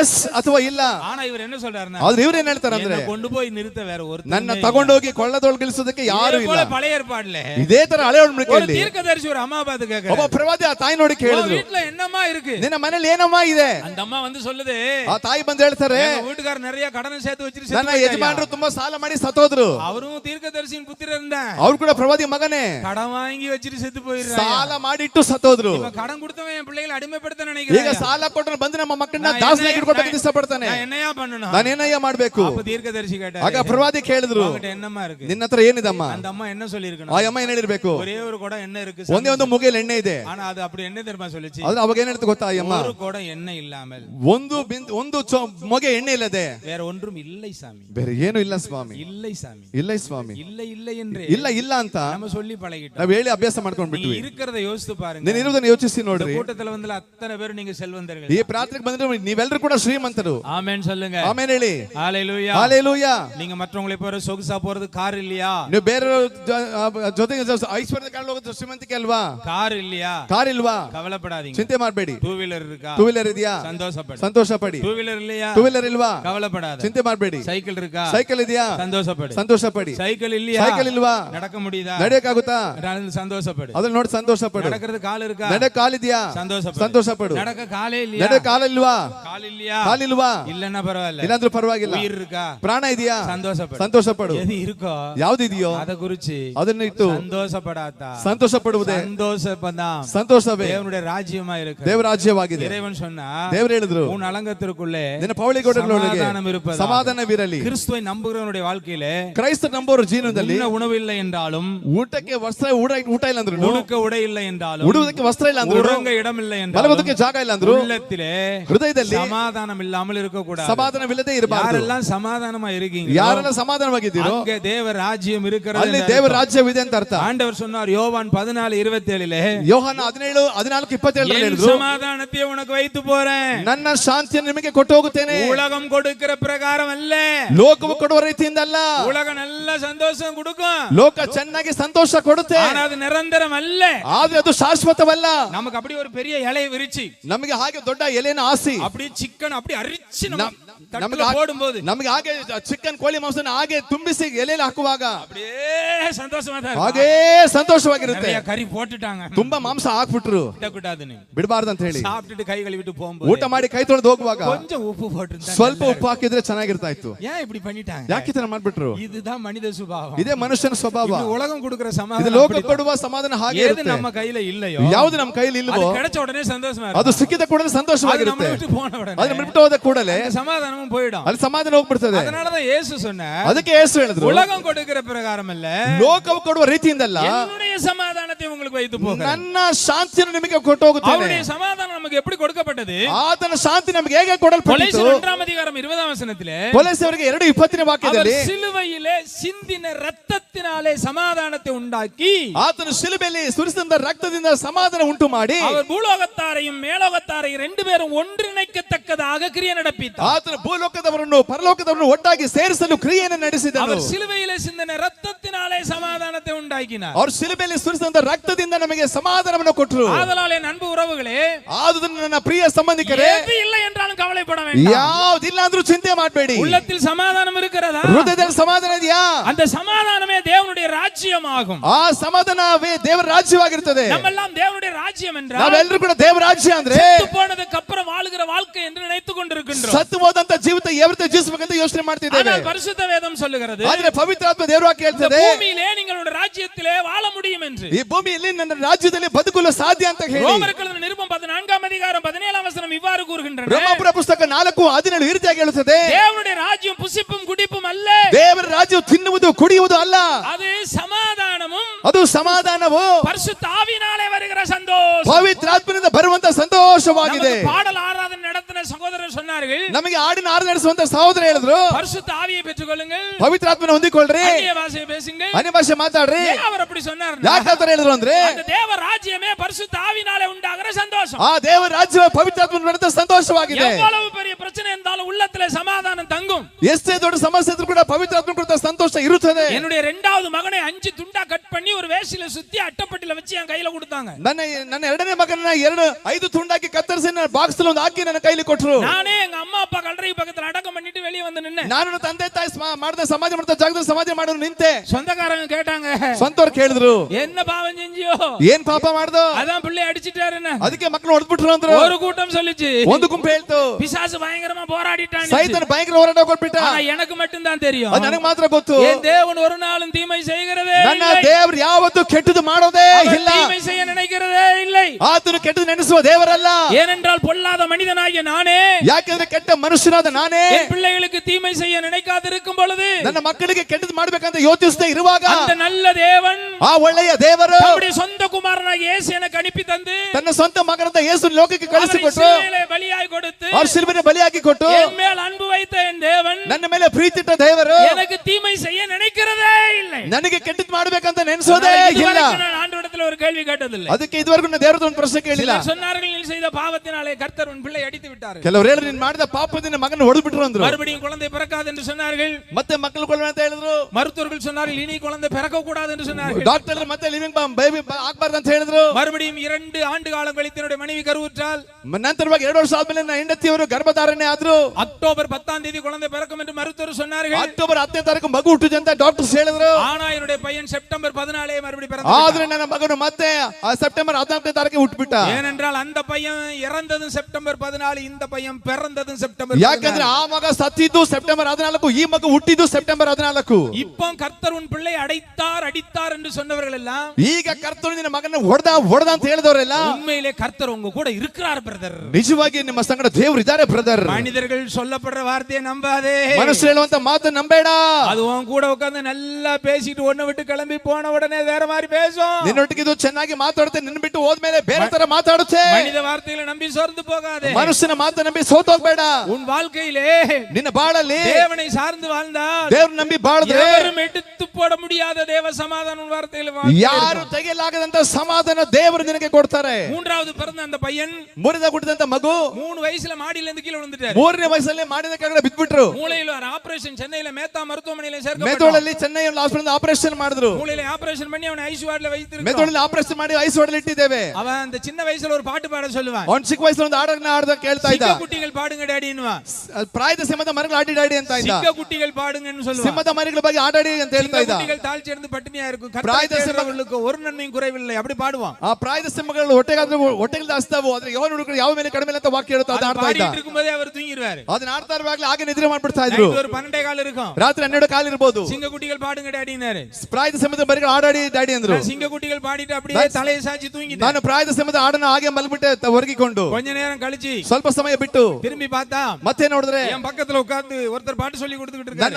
ನನ್ನ ಪಕ್ಕದಲ್ಲಿ ಕೂತ್ಕೊಂಡು ಹಾಡು ಹೇಳ್ಕೊಡ್ತಾ ಇದ್ದಾರೆ. அவர் அண்ணாந்து பார்த்து இவன் பாட்டு பாடிட்டு இருக்கான். ಅವರು ಆ ಕಡೆ ಬಗ್ಗೆ ನೋಡಿ ಹಾಡನ್ನ ಹೇಳ್ಕೊಡ್ತಾ ಇದ್ದಾರೆ. நான் கண்ணை முழிச்சு பார்த்துட்டு ನಾನು ಸ್ವಲ್ಪ ಕಣ್ ತೆರೆದು ನೋಡಿ மறுபடியும் தலையை சாய்ச்சி தூங்குறேன். ಮತ್ತೆ ತಲೆನ ಒರಗಿಸಿ ನಿದ್ದೆ ಮಾಡಿದೆ. தூங்கும்போது யோசிக்கிறேன், ನಿದ್ರೆ ಮಾಡೋಕೆ ಯೋಚಿಸ್ತೇನೆ, நம்ம தூங்குறோமே, ನಾವು ನಿದ್ದೆ ಮಾಡ್ತಿದೀವಲ್ಲ, பாட்டு சொல்லி கொடுக்கிறவர் யாரு? ಈ ಹಾಡನ್ನ ಹೇಳ್ಕೊಡೋರು ಯಾರು? திரும்பி பார்த்தா அவரை காணோம். ಹಿಂತಿರುಗಿ ನೋಡಿದ್ರೆ ஐசி வார்ಡ್ல அப்படியே எனக்கு அப்படியே வேத்து ஊத்துது. ಐಸ್ ವಾರ್ಡ್ ಹಂಗೆ ನನಗೆ ಬೆವರು ಸುರಿತಾ ಇದೆ. என்னுடைய சாட்சி பத்திரிக்கையில சாட்சி எழுதி ನನ್ನ வச்சிருக்கேன். ಸಾಕ್ಷಿಯ ಪತ್ರಿಕೆಯಲ್ಲಿ ಸಾಕ್ಷಿ ಹಂಚಿದ್ದೇನೆ. மூளையில ஆபரேஷன் பண்ணி ಮೆದುಳಲ್ಲಿ ಆಪರೇಷನ್ ಮಾಡಿ ஒரே ஒரு நாள் ஐசி வார்ಡ್ல இருந்து ಒಂದೇ ಒಂದಿನ ಐಸಿ ವಾರ್ಡ್ ಅಲ್ಲಿ ಇದ್ದು 2வது நாளுக்கே வார்டுக்கு நார்மல் வார்டுக்கு வந்த 2ನೇ ದಿನದಲ್ಲೇ ಆತನು ನಾರ್ಮಲ್ ವಾರ್ಡಿಗೆ ಬಂದ. உலகத்திலே ஒரே ஒரு பையன் என் பையன் தான். ಲೋಕದಲ್ಲಿ ಒಬ್ಬನೇ ಮಗ, ಆತನು ನನ್ನ ಮಗ ಮಾತ್ರವೇ. அவனுக்கு ஆபரேஷன் பண்ணவர் திருநெல்வேலி மாவட்டத்தில் இருக்கிற திருமாறன் என்று சொல்லப்படுகிற ஒரு மருத்துவர். ಅವ್ರಿಗೆ ಆಪರೇಷನ್ ಮಾಡಿದಂತ ವ್ಯಕ್ತಿ ತಿರುನೆಲ್ವೇಲಿ ತಿರುಮಾರವರು ಅವರೊಬ್ಬರು ಮಾತ್ರವೇ. அவர் வந்து சொன்னாரு, ಅವ್ರು ಬಂದು ಹೇಳಿದ್ರು, டேய் உனக்கு நேத்து நான் தானடா உன் தலையில ஆபரேஷன் பண்ணேன். ನಿನ್ನೆ ನಿನ್ನ ತಲೆಯಲ್ಲಿ ಶಸ್ತ್ರಚಿಕಿತ್ಸೆ ಆಪರೇಷನ್ ಮಾಡಿದೆ. ஒரே நாள்ல எப்படிடா சரியாயிட்ட? ಒಂದೇ ದಿನದಲ್ಲಿ ಹೆಂಗೋ ಸರೋದೆ. நான் அந்த டாக்டர்ட்ட சொன்னேன், ನಾನು ಡಾಕ್ಟರ್ ಹತ್ರ ಹೇಳಿದೆ, நேத்து இயேசು வந்தாரு, ನನ್ನ ಯೇಸು ಬಂದ್ರು, என் பிள்ளைக்கு பாட்டு சொல்லி ನನ್ನ கொடுத்தாரு, ಮಗನಿಗೆ ಹಾಡು ಹೇಳ್ಕೊಟ್ರು, அவன் சுகமாகிட்டான்னு சொன்னேன். ಆತನು ಸೌಖ್ಯ ಹೊಂದಿದ ಅಂತ ஓ ಹೇಳಿದೆ. இயேசு வந்தார், நீங்க நம்புறீங்களா? ಓ ಯೇಸು ಬಂದ್ರ ಅಂತ ನಂಬ್ತೀರಾ? நம்பிதான் ஆகணும். ನಂಬಿ ಆಗ್ಬೇಕು. பரிசுத்த வேதம் சொல்லுகிறது, ಪವಿತ್ರ ದೇವರ ವಾಕ್ಯ ಹೇಳ್ತದೆ, தேவனுடைய பிள்ளைகள் அக்கினியிலே தள்ளப்படும் பொழுது, ದೇವರ ಮಕ್ಕಳು ಬೆಂಕಿಯಲ್ಲಿ ಹಾಕಲ್ಪಡುವಾಗ அவர்களை காப்பாற்றுவதற்கு தேவதூதன் அல்ல, ಅವರನ್ನು ಕಾಪಾಡುವುದಕ್ಕೆ ದೇವದೂತನಲ್ಲ, தேவபுத்திரனே இறங்கி வருவார். வருவார். ದೇವ ಪುತ್ರನ ಇಳಿದು ಬರ್ತಾನೆ. 3 பேரை ಕಟ್ಟುಂಡವர்களாய் ಅಗ್ನಿಯಲ್ಲಿ ಇಳಿತெறிந்தார்கள். 3 ಜನರನ್ನ ಕಟ್ಟ ಹಾಕಲ್ಪಟ್ಟವರಾಗಿ ಬೆಂಕಿಯಲ್ಲಿ ಹಾಕಿದ್ರು. ಎರಿந்து ಸಾಂಬಲಾಗறார்கள் என்று வேடிக்கை பார்க்க நினைத்தார்கள். ಅವರು ಯಾವ ತರ ಬೆಂದು ನೊಂದು ಆ ಬೆಂಕಿಯಲ್ಲಿ ಬೂದಿ ಆಗ್ತಾರೆ ಅಂತ ತಮಾಷೆ ನೋಡ್ತಾ ಇದ್ರು. ராஜாக்களும் அதிகாரிகளும் அவர்களை வேடிக்கை பார்த்து கொண்டிருந்தார்கள். ಅರಸರು ಅಧಿಕಾರಿಗಳು ತಮಾಷೆ ನೋಡ್ತಾ ಇದ್ರು. நான்காவது ஒருவர் அப்படியே உலாவி கொண்டு வந்தாராம். 4ನೇ ಒಬ್ಬನು ಕಟ್ಟಿಲ್ಲದವನು ಹಾಗೆ ಬೆಂಕಿಯಲ್ಲಿ ಸಂಚಾರ ಮಾಡ್ತಾ ಇದ್ದ. வேதம் சொல்லுகிறது, ದೇವರ ವಾಕ್ಯ ಹೇಳುತ್ತೆ, 3 பேரை கட்டுண்டவர்களாய் போட்டோம் அல்லவா? 3 ಜನ ಕಟ್ಟಲ್ಪಟ್ಟವರಾಗಿ ಹಾಕಿದ್ವಲ್ಲ, 4 பேர் விடுதலையாய் உலாவுகிறார்களே, அது எப்படி? 4ನೇ ವ್ಯಕ್ತಿ ಬಿಡುಗಡೆ ಮುಂದೆ ಆತನಲ್ಲಿ ಸಂಚಾರ ಮಾಡ್ತಾ ಇದ್ದಾನೆ. நான்காம் மனிதனுடைய சாயல் தேவ புத்திரனுக்கு ஒப்பாய் இருக்கிறது. 4ನೇ ವ್ಯಕ್ತಿಯ ಸಾರೂಪ್ಯ ದೇವ ಪುತ್ರನ ಸಾರೂಪ್ಯಕ್ಕೆ ಹೋಲಿಕೆ ಆಗಿದೆ. நீ அக்னி சோதனையிலே ಸಿಕ್ಕುம் பொழுது ನೀನು ಬೆಂಕಿಯ ಹಾದಿಯಲ್ಲಿ ಸಿಕ್ಕಾಕಿಕೊಳ್ಳುವಾಗ தேவ புத்திரனே இறங்கி வருவார். ದೇವ ಪುತ್ರನೇ ಇಳಿದು ಬರ್ತಾನೆ. உன்னுடைய எல்லா பிரச்சனையும் மாற்றி தருவார். ನಿನ್ನ ಎಲ್ಲ ಸಮಸ್ಯೆಗಳನ್ನು ಬದಲಾಯಿಸುತ್ತಾರೆ. அந்த தேவகுமாரன் ரத்தம் சிந்தி சம்பாதித்து வைத்ததுதான் தேவராஜ்யம். ಆ ದೇವಕುಮಾರನು ರಕ್ತ ಸುರಿಸಿ ಸಂಪಾದನೆ ಮಾಡಿದ ದೇವರ ಸಮಾಧಾನ, ದೇವರ ರಾಜ್ಯ. சமாதானமாய் சந்தோஷமாய் வாழ்ந்தாலே தேவராஜ்யத்திற்குள் இருக்கிறீர்கள். ನೀವು ಸಮಾಧಾನದಿಂದ ಸಂತೋಷದಿಂದ ದೇವರ ರಾಜ್ಯದಲ್ಲಿ ಇದ್ದೀರಾ. கலாத்தியர்களுக்கு நிருபம் 5ஆம் அதிகாரம் 22ஆம் வசனம் சொல்லுகிறது, ಗಲಾತ್ಯರಿಗೆ ಬರೆದ ಪತ್ರಿಕೆ 5ನೇ ಅಧ್ಯಾಯ 22ನೇ ವಾಕ್ಯ ಹೇಳುತ್ತೆ, ஆவியின் கனியோ ಆತ್ಮೀಯ ಫಲವೋ அன்பு, ಪ್ರೀತಿ, சந்தோஷம், ಸಂತೋಷ, சமாதான. என் அன்புக்குரியவர்களே, ನನಗೆ ಪ್ರಿಯರಾದವರೇ, நீங்கள் சமாதானமாய் வாழ பழகுங்கள். ನೀವು ಸಮಾಧಾನವಾಗಿ ಬಾಳುವುದನ್ನು ಅಭ್ಯಾಸ ಮಾಡಿ. சமாதானத்தை கெடுப்பதென்ன? ಸಮಾಧಾನ ನಷ್ಟಪಡೋದು ಅಂದ್ರೆ ಏನು? தேவையற்ற பேச்சு, ಬೇಡವಿಲ್ಲದ ಮಾತುಗಳು, தேவையற்ற பேச்சு, ಬೇಡವಿಲ್ಲದ ಮಾತುಗಳು, வீணான பேச்சு, ವ್ಯರ್ಥವಾದ ಮಾತುಗಳು. பரிசுத்த வேதம் சொல்லுகிறது ஆகாத ಸಂಭಾಷಣೆ. ಪವಿತ್ರಾತ್ಮ ವಾಕ್ಯ ಹೇಳ್ತದೆ ಸಾಧ್ಯವಾಗದ ಸಂಭಾಷಣೆಗಳು. முகாமில மட்டுமல்ல, ಈ ಶಿಬಿರದಲ್ಲಿ ಮಾತ್ರವಲ್ಲ, ಕುಟುಂಬದಲ್ಲೂ ಕೂಡ ಎದು தேவையோ ಯಾವುದು ಬೇಕೋ ಅದ பேசினாலே நீங்க சமாதானமா தான் வாழ்வீங்க. ಅದನ್ನ ಮಾತಾಡಿದ್ರೆ ಸಮಾಧಾನವಾಗಿ ಬಾಳ್ತೀರಾ. தேவையில்லாம பேசி பேசி பேசி ಬೇಡವಿಲ್ಲದ ಮಾತೆಲ್ಲ ಮಾತಾಡಿ ನಾವು ಸಮಾಧಾನ ಕಳ್ಕೊಳ್ತೀವಿ. சொல்றது எத்தனை பேருக்கு புரியுது? ನಾನು ಹೇಳಿದ ಎಷ್ಟು ಅರ್ಥ ಆಯ್ತು? ಕೈ ಮೇಲೆ ಕೆತ್ತಿ ಚಲಿಸಿ ನೋಡೋಣ. தேவையானதை மட்டும் பேசி பழகுங்கய்யா. ನೀವು ಬೇಕಾಗಿರೋದನ್ನ ಮಾತ್ರ ಮಾತಾಡಿ ಅಭ್ಯಾಸ ಮಾಡ್ಕೊಳ್ಳಿ. அடுத்தவங்களை பத்தி பேச வேண்டிய அவசியம் இல்லையா? ಬೇರೆಯವರ ಬಗ್ಗೆ ಮಾತಾಡುವಂತ ಅವಶ್ಯಕತೆ ಇಲ್ಲ. உங்களுக்கு ஒரு உண்மையை சொல்லட்டுமா? ನಿಮಗೆ ಒಂದು ಸತ್ಯ ಹೇಳ. உங்களை யாராவது கெடுத்து பேசுவாங்கன்னு தெரிஞ்சதுன்னா, ನಿಮ್ಮನ್ನ ಯಾರಾದ್ರೂ ಕೆಡಿಸಿ ನಷ್ಟಪಡಿಸಿ ಮಾತಾಡ್ತಾರೆ ಅಂತಂದ್ರೆ பேசுறதை கேட்காம இருக்கிறது நல்லதுயா. ಅವರು ಮಾತಾಡೋದನ್ನ ಕೇಳದೆ ಇರೋದೇ ಒಳ್ಳೇದಯ್ಯ. ஆனா நம்ம பாலா போன இருதயம் அதை ஒத்துக்க. ಆದ್ರೆ ನಮ್ಮ ಹಾಳಾದ ಹೃದಯ ಕೇಳಲ್ಲ ರೀ. நம்ம யாரு நமக்கு ஆகாதோ, ನಮಗೆ ಯಾರು ನಮಗೆ ಆಗಲ್ವೋ, அவங்க யார்கிட்ட நின்னு பேசினாலும் நம்மள பேசுற மாதிரியே ಅವ್ರು ಯಾರ ಹತ್ರ ಮಾತಾಡ್ಕೊಂಡು ನಮ್ಮ ಬಗ್ಗೆನೇ ಮಾತಾಡ್ತಾರೆ ಅನ್ಸುತ್ತೆ. நம்மளே ஒரு கற்பனையில ನಾವೇ ಒಂದು ನಮ್ಮ ಕಲ್ಪನೆಯಲ್ಲಿ ஏதோ பேசிட்டு ತಪ್ಪಾಗಿ ಏನೋ ಮಾತಾಡ್ತಾ ಇರ್ತೀವಿ. உடனே அந்த ಅಮ್ಮ போன உடனே ತಕ್ಷಣ ತಾಯಿ ಹೋದ ಕೂಡಲೇ நம்ம இவங்க கிட்ட போய் மெல்ல கேட்போம். ನಾವ್ ಇರ್ತ ನಿಧಾನವಾಗಿ ಕೇಳ್ತೀವಿ. அவ வந்தಲ್ಲ, ಅವ್ನು ಬನ್ನಲ್ಲ, என்ன சொன்னா, ಏನ್ ಹೇಳ್ದ? உடனே இந்த அம்மா ತಕ್ಷಣ ಈ ಅಮ್ಮ சொன்னது மட்டும் சொல்லாது, ಹೇಳಿದ ಮಾತ್ರ ಹೇಳಲ್ಲ, ಎಕ್ಸ್ಟ್ರಾ 4 ಬಿಟ್ಟು போட்டு தான் சொல்லும். ಎಕ್ಸ್ಟ್ರಾ ಸ್ವಲ್ಪ ಸೇರಿಸಿ ಫಿಟ್ಟಿಂಗ್ಸ್ ಕೊಟ್ಟು ಹೇಳ್ತದೆ. நம்ம நெஞ்செல்லாம் கனத்து ನಮ್ಮ ಹೃದಯದೆಲ್ಲ ಹಾಗೆ ನೊಂದು ಹೋಗ್ತದೆ. சொல்றது ಉண்மையா போய் ನಾನು ಹೇಳಿದ ನಿಜಾನ ಸತ್ಯ ಸುಳ್ಳ? தேவையானது மட்டும் பேசுங்க. ನಿಮಗೆ ಬೇಕಾದ ಮಾತ್ರ ಮಾತಾಡಿ. அடுத்த குடும்பத்தை பத்தி பேச வேண்டிய அவசியம் ಬೇರೆ ಕುಟುಂಬದ ಬಗ್ಗೆ ಮಾತಾಡೋದು ಅವಶ್ಯಕತೆ ಇಲ್ಲ. இந்த வருஷம் அவ வரல, ಈ ವರ್ಷ ಅವಳು ಬರ್ಲಿಲ್ಲ, எங்க போனா? ಎಲ್ಲೋಗ್ಬಿಟ್ಲು. அவ எங்க போனா உனக்கு? ಅವ್ನು ಎಲ್ಲೋದ್ರೆ ನಿನಗೇನು? நீ வந்தல்ல, ನೀನ್ ಬಂದಲ್ಲ, நீ சமாதானமா ನೀನ್ ಸಮಾಧಾನವಾಗಿ ಬಾ. அடுத்தவங்களை பத்தி பேசுறத நிறுத்துங்க. ಬೇರೆಯವ್ರ ಬಗ್ಗೆ ಮಾತಾಡೋದು ನಿಲ್ಲಿಸ್ರಿ. தேவையற்ற பேச்சு, ಬೇಡವಿಲ್ಲದ ಮಾತುಗಳು, தேவையற்ற பேச்சுகள் உங்களுக்கு சமாதானத்தை கெடுத்துரும். ಬೇಡವಿಲ್ಲದ ಮಾತುಗಳು ಸಮಾಧಾನ ಕೆಡಿಸುತ್ತದೆ. அது மட்டுமல்ல, ಅದು ಮಾತ್ರವಲ್ಲ, இரண்டாவது ஒரு வசனம் சொல்லுது, 2ನೇ ವಾಕ್ಯ ಹೇಳ್ತದೆ, பொறாமை. ಹೊಟ್ಟೆ ಕಿಚ್ಚು. பொறாமை ஒண்ணு இருக்கு பாருங்க. ಹೊಟ್ಟೆ ಕಿಚ್ಚು ಅಂತಿದೆ ನೋಡ್ರಿ. யாருக்கெல்லாம் பொறாமை இருக்கு? ಯಾರಿಗೆಲ್ಲ ಹೊಟ್ಟೆ ಕಿಚ್ಚು ಕೈ ಮೇಲೆ ಕೆತ್ತಿ, கை தூக்குன்னா ಕೈ தூக்க ಎತ್ತರೆ ಎತ್ತಲ್ಲ, தூக்க மாட்டேன், ಕೈ ಎತ್ತಲ್ಲ. அதுல நான் ரொம்ப தெளிவா இருப்பேன். ಆದ್ರೆ ಬಹಳ ಜಾಣನಾಗಿರ್ತಾನೆ. என்ன பொறாமைன்னா, ಏನ್ ಹೊಟ್ಟೆ ಕಿಚ್ಚು ಅಂದ್ರೆ, அவ சொல்றா வேதத்துல, ಅವ್ರು ಸದುವಲ್ಲಿ ಹೇಳ್ತಾರೆ, ராகேல் தன் யாக்கோபுக்கு பிள்ளை பெறாததை கண்டு, ರಾಹೇಲ್ ಯಾಕೋಬನಿಗೆ ಮಕ್ಕಳಿರೋದನ್ನ ನೋಡಿ தன் சகோதரி மேலே பொறாமை கொண்டு, ತನ್ನ ತಂಗಿಯ ಮೇಲೆ ಹೊಟ್ಟೆ ಕಿಚ್ಚುಪಟ್ಟು, எனக்கு பிள்ளைய கொடு இல்லனா செத்து போறேன், ನನಗೆ ಮಕ್ಕಳು ಕೊಡು ಸತ್ತು ಹೋಗ್ತೀನಿ ಅಂತ ಹೇಳಿದ್ರು. பிள்ளைய கொடு நீ கேக்குற வரைக்கும் நியாயமானது. ಮಕ್ಕಳು ಕೊಡೋದು ಅಂತ ಕೇಳೋದು ನ್ಯಾಯವೇ. ஆனா ரெண்டாவது சொல்றா பாருங்க, செத்து போறேன். ಆದ್ರೆ ಎರಡನೇ ಹೇಳ್ತಾಳೆ ನೋಡಿ, ಸತ್ತು ಹೋಗ್ತೀನಿ ಅಂತ. எதுக்கு செத்து போனா? ಯಾಕೆ ಸತ್ತೋದು? அவளுக்கு இருக்கு, ಅವಳಿಗಿದೆ, எனக்கு இல்ல. ನನಗಿಲ್ಲ. சொல்லுங்க, ಹೇಳ್ರಿ. அவளுக்கு இருக்கு, ಅವಳಿಗಿದೆ, எனக்கு இல்ல. ನನಗಿಲ್ಲ. அவகிட்ட இருக்கு, ಅವಳ ಹತ್ರ ಇದೆ, என்கிட்ட இல்ல. ನನ್ನ ಹತ್ರ ಇಲ್ಲ. அவன் வச்சிருக்கா, ಅವನು ಇಟ್ಕೊಂಡಿದ್ದಾನೆ, என்கிட்ட இல்ல. ನನ್ನ ಹತ್ರ ಇಲ್ಲ. இதனால தானே பொறாமை வந்து. ಇದರಿಂದ ಹೊಟ್ಟೆ ಕಿಚ್ಚು ಬಂತಲ್ಲ. இந்த பொறாமைனால என்னாச்சு ಈ தெரியுமா? ಹೊಟ್ಟೆ ಕಿಚ್ಚು ಏನೇನು ಗೊತ್ತಾ? நிறைய பிள்ளை பெத்து அந்த அம்மா சந்தோஷமா இருந்துச்சு. ತುಂಬಾ ಜನ ಮಕ್ಕಳ ತಾಯಮ್ಮ ಸಂತೋಷವಾಗಿದ್ಲು. ரெண்டே பிள்ளை பெத்து இது பொட்டுன்னு ಎರಡೇ ಮಕ್ಕಳು ಅಮ್ಮ ಎತ್ತು ಸತ್ತೋಯ್ತು. அதனால தான் பைபிள் சொல்லுது, ಅದಕ್ಕೆ ದೇವ್ರ ವಾಕ್ಯ ಹೇಳ್ತದೆ, பொறாமை எலும்பை உருக்கும். ಹೊಟ್ಟೆ ಕಿಚ್ಚು ನಮ್ಮ ಎಲುಬುಗಳನ್ನ ಮುರಿಯುತ್ತೆ. ಕಿಚ್ಚುತ್ತದೆ. பொறாமை கேன்சர் விட ரொம்ப டேஞ்சர். ಹೊಟ್ಟೆ ಕಿಚ್ಚು ಕ್ಯಾನ್ಸರ್ ಗಿಂತಲೂ ಬಹಳ ಅಪಾಯವಾದದ್ದು. வெளிய பாக்குறது நல்ல மேக்கப் ಹೊರಗಡೆ போட்டு மாதிரி தான் இருக்கும். ಹೊರಗಡೆ ನೋಡಿಗೆ ಬಹಳ ಮೇಕಪ್ ಹಾಕಿ ಶುದ್ಧವಾಗಿರ್ತಾರೆ. எல்லாம் போட்டுருக்கோம், ಲಿಪ್ಸ್ಟಿಕ್ ಎಲ್ಲ ಹಾಕಿರುತ್ತೆ, கொண்டையில பூலாம் வச்சிருக்கோம், ಜಡೆಯಲ್ಲಿ ಹೂವೆಲ್ಲ ಇಟ್ಟಿರ್ತಾರೆ, மேட்ச் ಡ್ರೆಸ್ எல்லாம் ಮ್ಯಾಚ್ பண்ணி ಡ್ರೆಸ್ ಎಲ್ಲ ಹಾಕಿರ್ತಾರೆ, மேட்ச் செருப்பு கூட ಮ್ಯಾಚ್ போட்டு ಚಪ್ಪಲಿ ಕೂಡ ಹಾಕಿರ್ತಾರೆ. பாக்க ಅழகா தான் இருக்கும். ನೋಡೋದಕ್ಕೆ ಸೌಂದರ್ಯವಾಗಿರ್ತಾಳೆ. ஆனா உள்ள பொறாமை. ಆದ್ರೆ ಒಳಗಡೆ ಹೊಟ್ಟೆ ಕಿಚ್ಚು. அது கேன்சர் மாதிரி ಅದು அப்படியே ಕ್ಯಾನ್ಸರ್ ತರ. எலும்பெல்லாம் அப்படியே அரிச்சு ಆಗ ನಮ್ಮ ಮೂಳೆ ಎಲ್ಲ ಜಜ್ಜಿಗೆ ಹಾಕಿ நல்லா தான் இருந்தாங்க, ಚೆನ್ನಾಗೇ ಇದ್ರು ರೀ. பட்டினி போயிட்டாங்க. ಪಟ್ ಅಂತ ಹೋಗ್ಬಿಟ್ರು. எங்க போயிட்டாங்க? ಎಲ್ಲೋ ಬಿಟ್ರು. அவ்வளவுதான் முடிஞ்சு போச்சு. ಅಷ್ಟೇ ಮುಗ್ದೋಯ್ತು. ஏன் முடிஞ்சிச்சு? ಯಾಕೆ ಮುಗ್ದೋಯ್ತು? பொறாமை உங்களுக்கு சாகடிச்சு, ಹೊಟ್ಟೆ ಕಿಚ್ಚು ಸಾಯಿಸ್ಬಿಡ್ತು. பொறாமை உங்க சமாதானத்தை ಹೊಟ್ಟೆ ಕಿಚ್ಚು கெடுத்து. ಸಮಾಧಾನ ಕೆಡಿಸ್ಬಿಡ್ತದೆ. அதனால என் நண்பு உறவுகளே, ಅದಕ್ಕೆ ನಮ್ಮ ಪ್ರಿಯ ಸತ್ಯ ಪ್ರೀತಿ பொறாமை ಸಂಬಂಧಿಕರೇ, உங்களை விட்டு அகற்றுங்கள். ಹೊಟ್ಟೆ ಕಿಚ್ಚು ತೆಗೆದಾಕ್ರಿ. வீண் பேச்சை உங்களை விட்டு அகற்றுங்கள். ವ್ಯರ್ಥವಾದ ಮಾತು ತೆಗೆದಾಕ್ರಿ. என்ன ஒண்ணு இருக்கு, ಯಾಕಂದ್ರೆ ಎಲ್ಲ ಒಂದಿದೆ, கோபம் ಅದು ಕೋಪ. பெரிய டேஞ்சர். ದೊಡ್ಡ ಅಪಾಯ. கோபம் பெரிய டேஞ்சர். ಕೋಪ ದೊಡ್ಡ ಅಪಾಯ. நீங்க கோபத்துக்காக எவ்வளவு ஜெபம் பண்ணாலும் ನೀವು ಕೋಪಕ್ಕಾಗಿ ಎಷ್ಟೇ ಪ್ರಾರ್ಥನೆ ಮಾಡಿದ್ರು மாறுறது கஷ்டம். ಆದ್ರೂ ಬದಲಾಗೋದು ಕಷ್ಟ. நான் ನಾಳೆಗೆ ಪ್ರಸಂಗத்துல தான் இதை ಟಚ್ ಅದು ನಾಳೆ ಪ್ರಸಂಗ ನಾನು ಮುಟ್ಬೇಕಂತ ನೆನೆಸ್ತೇನೆ. இன்னைக்கு சொல்லிடுறேன். ಅದು ಇವತ್ತು ಹೇಳ್ಬಿಡ್ತೀನಿ ನಿಮಗೆ. நான் ஊழியத்துக்கு வந்த புதுசுல ನಾನು ಸೇವೆಗೆ ಬಂದ ಹೊಸದರಲ್ಲಿ ரொம்ப கோபம், ತುಂಬಾ ಕೋಪ, டெய்லி சண்டை, ಪ್ರತಿ ದಿವಸ ಜಗಳ. என்னடா பிரசங்கியார் எப்படி சொல்றாரு, ಏನ ಪ್ರಸಂಗರಿಗೆ ಹೇಳ್ತಾನಲ್ಲ, இன்னும் பாவத்திலே இருப்பாரோ, ಈ ಮನುಷ್ಯ ಇನ್ನು ಪಾಪದಲ್ಲೇ ಇದ್ದಾನ. நீங்க என்ன நினைச்சாலும் சரி, ನೀವೇನೇ ನೆನೆಸ್ತು ಸರಿ, உண்மையை சொல்லிதானே. ನಿಜ ಹೇಳಿದ್ರೆ ಆಗ್ಬೇಕಲ್ವಾ. கோபம் மாறதுக்கு 21 நாள் உபவாசம். ಕೋಪ ಬದಲಾವಣೆ ಆಗೋದಕ್ಕೆ 21 ಉಪವಾಸ அது ಆಯ್ತು. 21 நாள் தண்ணி குடிக்காம ಆ 21 ದಿವಸ ನೀರು ಕುಡಿದೇ ಉಪವಾಸ ಮಾಡಿದೆ. அப்படி போராடி போராடி ஜெபம் பண்ணி ಹಾಗೆ ಹೋರಾಡಿ ಹೋರಾಡಿ ಪ್ರಾರ್ಥನೆ ಮಾಡಿ 22ஆம் தேதி 22ನೇ ತಾರೀಕು பாகிஸ்தானுக்கும் இந்தியாவுக்கும் நடக்கிற மாதிரி போர். ಪಾಕಿಸ್ತಾನಿಗೂ ಭಾರತ ದೇಶ ನಡೆಯುವಂತ ಅಷ್ಟು ಹೋರಾಟ. யாரு கூட? ಯಾರ ಜೊತೆಲಿ? என் மனைவி கூட தான். ನನ್ನ ಹೆಂಡತಿ ಜೊತೆಲಿ. ஆண்டவர்ட்ட கேட்டேன், ದೇವ್ರ ಹತ್ರ ಕೇಳಿದೆ. 21 நாள் உபவாசிச்சு 21 ದಿವಸ ಉಪವಾಸ ಮಾಡಿದೆ, தண்ணி குடிக்காம ನೀರು ಕುಡಿದೇ ಉಪವಾಸ ಮಾಡಿದೆ. ஜெபத்தை கேட்டு ಈ ಪ್ರಾರ್ಥನೆ ಕೇಳಿ சண்டை ಈ நிறுத்திருக்கப்படாது. ಜಗಳ ನಿಲ್ಲಿಸಬಾರ್ದಾಗಿತ್ತಾ?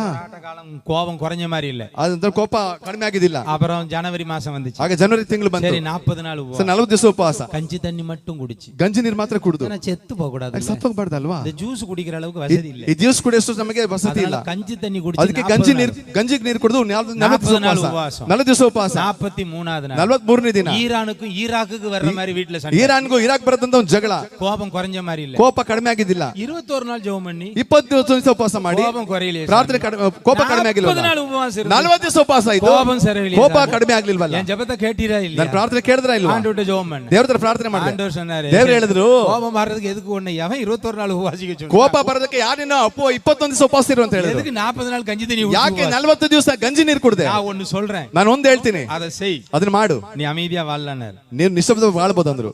எத்தனை பேருக்கு கேட்க ஆசை? ಎಷ್ಟು ಜನರಿಗೆ ಕೇಳೋದಕ್ಕೆ ಆಸೆ? 21 நாள் உபவாசம் இருந்து கேட்கல, 21 ದಿವಸ ಉಪವಾಸ ಇದ್ದು ಕೇಳಲಿಲ್ಲ, 40 நாள் உபவாசம் இருந்து ஜெபிச்சீங்க. 40 ದಿವಸ ಇದ್ದು ಉಪವಾಸ ಮಾಡಿದ್ರೆ ಪ್ರಾರ್ಥನೆ ஆண்டவர் ಮಾಡಿದೆ. சொன்னாரு, ದೇವ್ರು ಹೇಳಿದ್ರು, நான் ஒரு விஷயம் சொல்றேன், ನಾನು ಒಂದು ವಿಷಯ ಹೇಳ್ತೀನಿ, அதை நீ செஞ்சா ಅದು ನೀನ್ ಮಾಡಿದ್ರೆ சண்டையே வராது. ಜಗಳನೇ ಬರಲ್ಲ. என்ன ஆண்டவரே? ಅದು ಏನ್ ದೇವ್ರೆ ಅಂತ உன் ಕೇಳಿದ್ರೆ, மனைவி சத்தத்தை உயர்த்தி பேசும்போது ನಿನ್ನ ಹೆಂಡತಿ ಕಿರ್ಚಾಡಿ ಮಾತಾಡುವಾಗ நீ அமைதியாயிரா, ನೀನು ಸುಮ್ಮನೆ ಇದ್ಬಿಡು ಅಂದ್ರು. சண்டையே வராது. ಜಗಳನೇ ಬರಲ್ಲ ಅನ್ಬಿಟ್ರು. ரொம்ப கஷ்டமா இருந்துச்சு. ತುಂಬಾ ಕಷ್ಟವಾಗಿತ್ತು. மனைவி கிட்ட தாழ்ந்து போறது ಹೆಂಡತಿ ಹತ್ರ ತಗ್ಗಿಸ್ಕೊಂಡು ಮಾತ್ರ ಗೊತ್ತು. மான பிரச்சனை இல்லையா? ಅದು ಮಾನ ಪ್ರಶ್ನೆ ಅಲ್ವಾ? ஆண்டவரே, அது எப்படி மனைவி கிட்ட தாழ்ந்து போறது? ಅದ ಹೆಂಗೆ ದೇವ್ರ ಹೆಂಡತಿ ಹತ್ರ ತಗ್ಗಿಸ್ಕೊಂಡು ಹೋಗೋದು? ஆண்டவர் சொன்னாரு, ದೇವ್ರು ಹೇಳಿದ್ರು, சமாதானமா வாழணுமா? ಸಮಾಧಾನವಾಗಿ ಬಾಳ್ಬೇಕಾ? ஆமா ஆண்டவரே. ಹೌದು ದೇವ್ರೆ. அமைதியாயிர, ನಿಶಬ್ದವಾಗಿರು, சந்தோஷமா இருப்பேன். ಸಂತೋಷವಾಗಿರ್ತೀಯ. அன்னைக்கு அமைதியான, ಅವತ್ತು ನಿಶಬ್ದವಾದ, இன்னைக்கு வரைக்கும் ಇವತ್ತವರೆಗೂ சந்தோஷமா ಸಂತೋಷವಾಗಿ ಬಾಳ್ತಾ ಇದ್ದೀನಿ.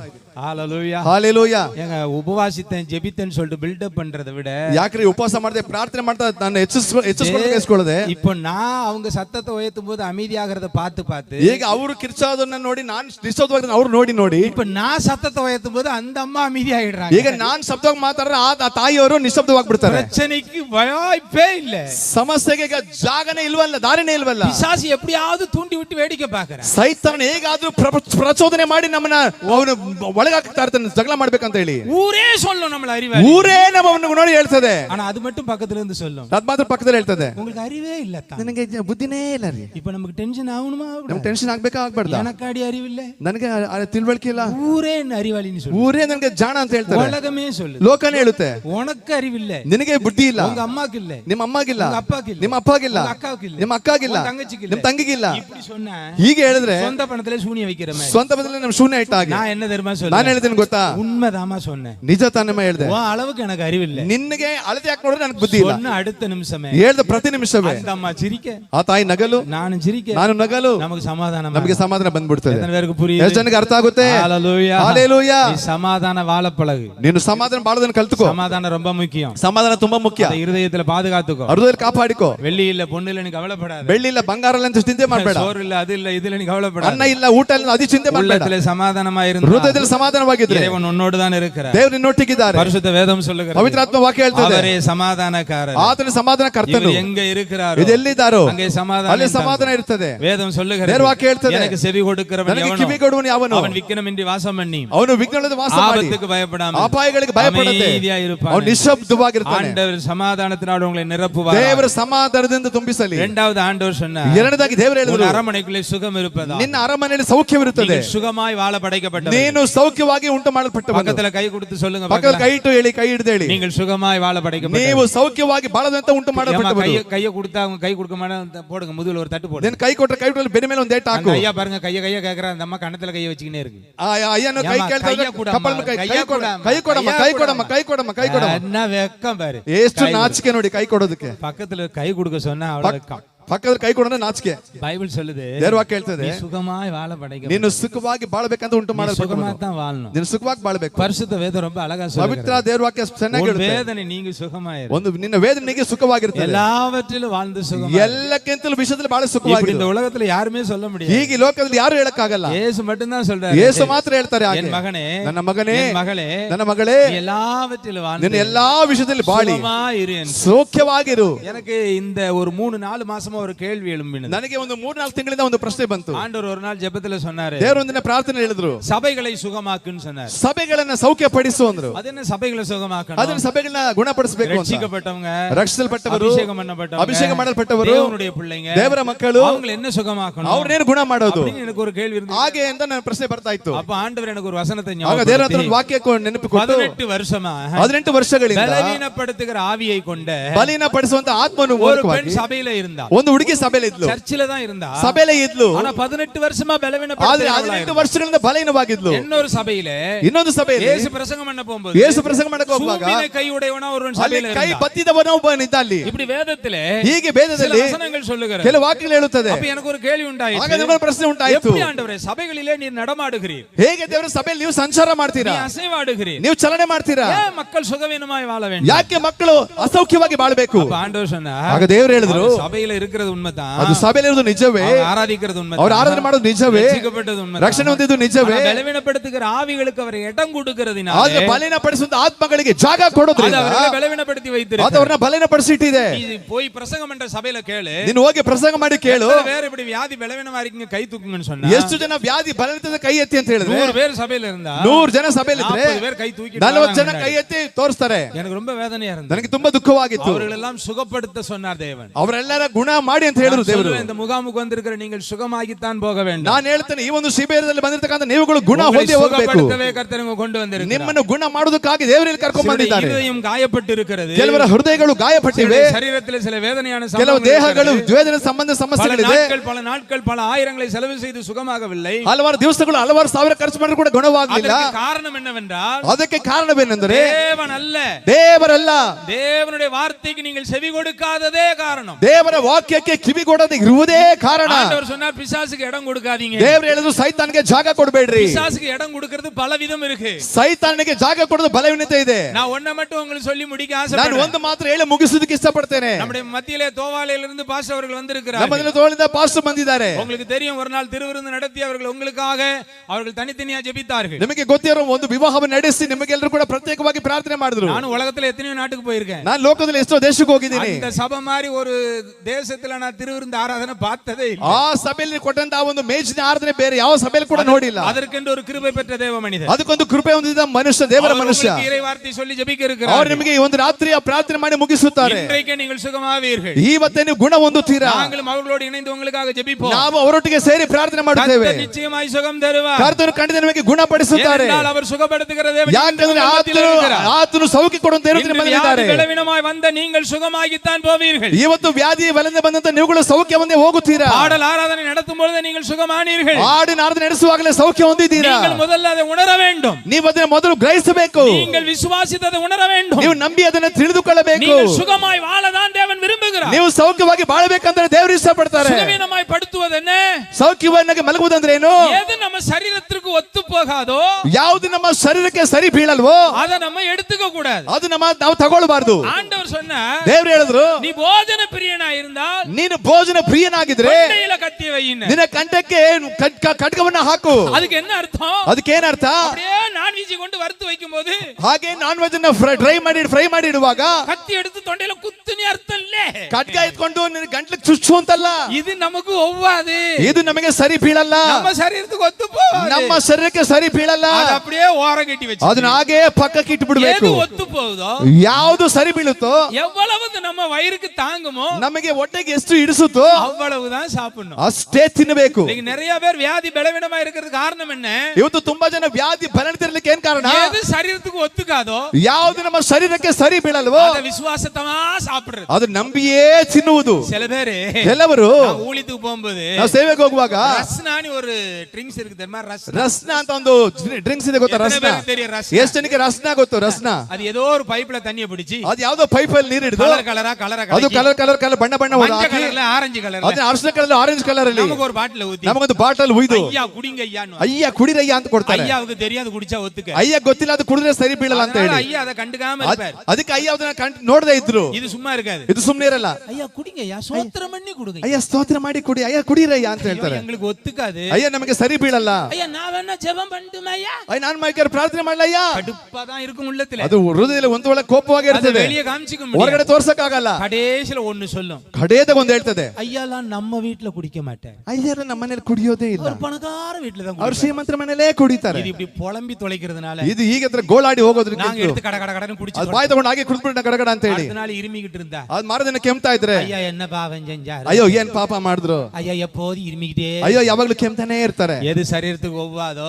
ಯಾವ್ದು ಶರೀರಕ್ಕೆ ಸರಿ ಹೊಂದಲ್ವೋ அதை சாப்பிடாத. ಅದನ್ನು ತಿನ್ನಬೇಡ. நீ ஆரோக்கியமா வாழ முடியும். ನಿನ್ನ ಆರೋಗ್ಯವಾಗಿ ಬಾಳಲು ಸಾಧ್ಯ. அவன் எவ்வளவு தேவையோ அவ்வளவு சாப்பிடணும். ನಿನಗೆ ಎಷ್ಟು ಬೇಕು ಅಷ್ಟು ತಿನ್ನಬೇಕು. நம்முடைய முற்பிதாக்கள் மாதிரி நாளைக்கு சேர்த்து சாப்பிடப்படாது. ನಮ್ಮ ಮೂಲ ಪಿತೃಗಳ ಹತ್ರ ನಾಳೆದು ಸೇರಿಸಿ ತಿನ್ನಬಾರದು. பாத்தீங்களா, ஆண்டவர் வனாந்தரத்துல இறைச்சி கேட்டாங்க. ನೋಡಿದ್ರೆ ಅರಣ್ಯದಲ್ಲಿ ದೇವರು ಜನಗಳ ಮಾಂಸ ಕೇಳಿದ್ರು. என்ன கேட்டாலும் தருகிற தேவன் இறைச்சி கொடுத்தாரு. ಏನ್ ಕೇಳಿದ್ರು ಕೊಡೋ ದೇವರು ಮಾಂಸ ಕೊಟ್ರು. ஆனா அதை புசிக்கிறதுக்கு ஒரு process இருக்கு ಅದು பாருங்க. ತಿನ್ನೋದಕ್ಕೆ ಒಂದು ವಿಧಾನ ಇದೆ. ஆனா அவன் அதெல்லாம் மாறி ಅದನ್ನೆಲ್ಲ ಬಿಟ್ಬಿಟ್ಟು எவ்வளவு அலைச்சல் பாருங்க. ಎಷ್ಟು ಅವನಿಗೆ ಅಂಗಲಾಚುವಿಕೆ ನೋಡಿ. கல்லுல தரையில அடிச்சு ಆಗ್ಲೇ ಕಲ್ಲಲ್ಲಿ ನೆಲದಲ್ಲಿ ಹೊಡೆದು ரத்தத்தோட கடிச்சு புசிச்சு ರಕ್ತದ ಕಡಚಿ ಆಗ್ಲೇ ಕಚ್ಚು ತಿಂದು கற்பனை பண்ணி பாருங்க. ಆ ಕಲ್ಪನೆ ಮಾಡಿ ನೋಡಿ வெறியனா இருந்திருக்கான். ಅವನಿಗೆ ಎಷ್ಟು ಒಂದು ಕೊಲೆ ಮಾಡುವಷ್ಟು ಮಟ್ಟಿಗೆ ಅವನು ಸುಳ್ಳಿದೆ.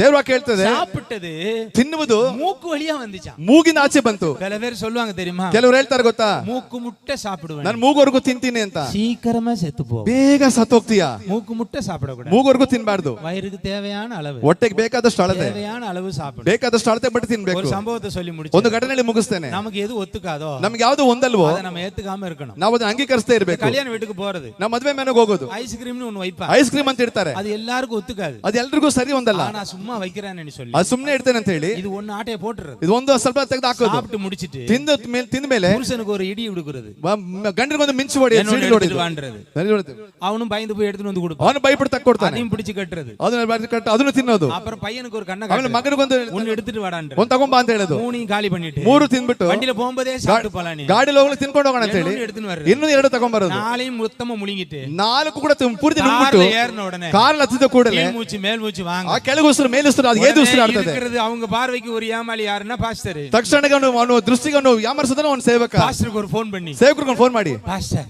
ಪಾಸ್ಟರ್ அந்த கல்யாண வீட்டுக்கு ಆ போனேன், ಮದುವೆ ಮನೆಗೆ ಹೋದೆ. ஒரே போராட்டம். ಒಂದೇ ಹೋರಾಟವಾಗಿತ್ತು. என்ன போராட்டம்? ಏನು ಹೋರಾಟ? நீ சாப்பிட்ட ஐஸ்கிரீம் ನೀನ್ ತಿಂದ ಐಸ್ ಕ್ರೀಮ್ ಹೋರಾಟ. அது அவருக்கு தெரியுமா? ಅದು ಅವ್ರಿಗೆ ಗೊತ್ತಾ? பிசாசு போராடுறானே ಅವರ வேற ಉಸುಪೇತಿ ಸೈತಾನ್ ಹೋರಾಡ್ತಾನೆ ಅಂತ ನಿನಗೆ ಹಂಗ உனக்காக ಗುರಿ ராத்திரியில ಹಚ್ಚಿ உட்கார்ந்து ಅವನು ಇರುವ ರಾತ್ರಿಯಲ್ಲಿ ಕುತ್ಕೊಂಡು ಅವನು உனக்காக ஆண்டவரே ನಿನಗಾಗಿ ದೇವರೇ சுகந்தாரும் ಈ ಆತ್ಮಕ್ಕೆ ಸೌಖ್ಯ ಕೊಡು ಸ್ವಾಮಿ. இது எங்க சுகம் வரும்? ಇದೆಲ್ಲಿ ಸಹೋದರ? இது கல்யாಣ வீட்ல போய் மொத்தமா தின்னுட்டு ಈ இருக்கு. ಮದುವೆ ಮೇಲೆ ಚೆನ್ನಾಗಿ ತಿಂತಾ ಇರ್ತದೆ. பிரியாணி ஒத்துக்காது, ಬಿರಿಯಾನಿ ಸರಿ ಬೀಳಲ್ಲ. ஆனா மொத்தமா சாப்பிட்டு ಅವ್ರು ಪೂರ್ತಿಯಾಗಿ ಚೆನ್ನಾಗಿ சரி, ತಿಂತಾರೆ. ரொம்ப நல்லா இருக்கு, ಸರ್ ತುಂಬಾ ಚೆನ್ನಾಗಿದೆ, இன்னும் கொஞ்சம் வைங்க, ಇನ್ನೂ ಸ್ವಲ್ಪ ಇಡ್ರಿ, மொத்தமா சாப்பிட்டு ಇನ್ನು முடிச்சு ಪೂರ್ತಿಯಾಗಿ ತಿಂದು வயிறு ಮುಗಿಸೋದು. தவள வரி மயிராயிரும்.